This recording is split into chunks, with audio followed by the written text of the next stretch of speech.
For today's video, mag-ayo ta sa atong motor kay dili na mo karga ang og kuryente siyang battery. So testingan nato gabi ang iyang coil dili siya grounded. So ang ikaduha nato nga option kani regulator. Dayon nagpalita og dili ni siya original, bali replacement na ni siya. Kaya ang original sa Honda mahal kayo, tag 6,000 ang isa. Pero dito ta sa kuan mga replacement, kani siya replacement na ni full wave 5 pin ya, same ra ang atong gipalit.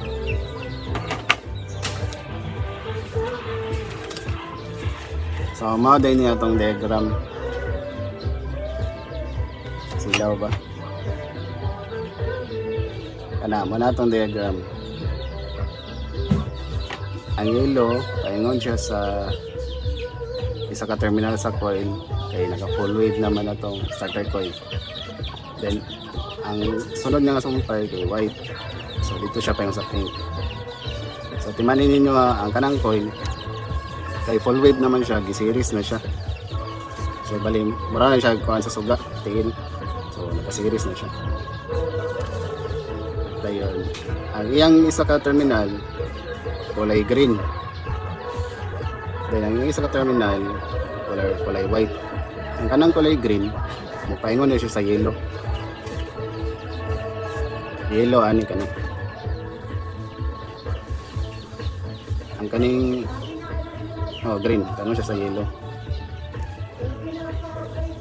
Then ang kaning white nagikan sa atong isa ka tiil sa coil, paingon siya sa pink.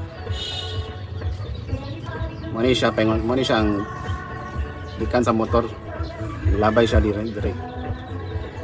Then ang kaning red og black sumpay na siya. Kaya ang Honda XR150 kay kuan raman 4 pin raman siya, so gitapo ra ng white og red. Ang kaning green sa grounding ni siya, sa ground. Ano siya grounding sa battery, sa chassis kani.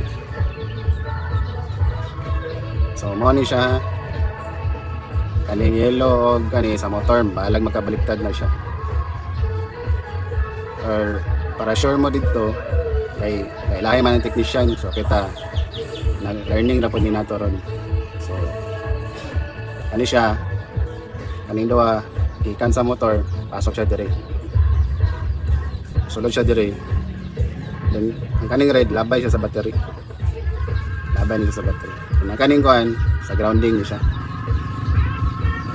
So let's go.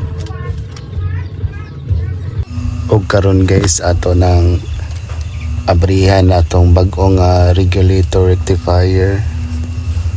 Ang palit na ko ani guys kay 380, pero nahangyo na ako og G's, so 370 ni siya.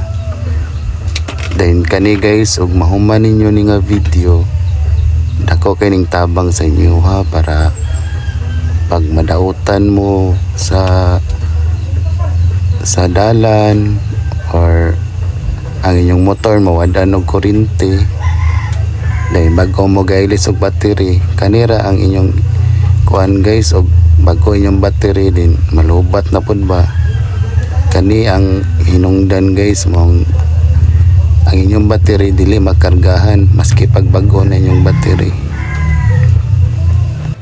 Og katong diagram nga akong gipakita guys, ako ray gabuhat-buhat ato, bali dali ra kay to siya subayon guys, kay kuan murara to siya og gi-drawing. Naalang may tester, plier o electrical tape, okay na kay ni guys. Og diring dapita na humanata ang atong motor day guys, kay XR150 o 125 pwede ni siya guys, kay naani mga kuan rectifier.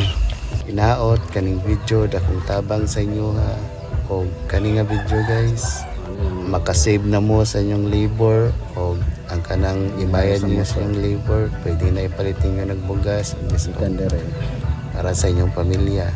Yun siya. So guys, palihog og share sa akong video.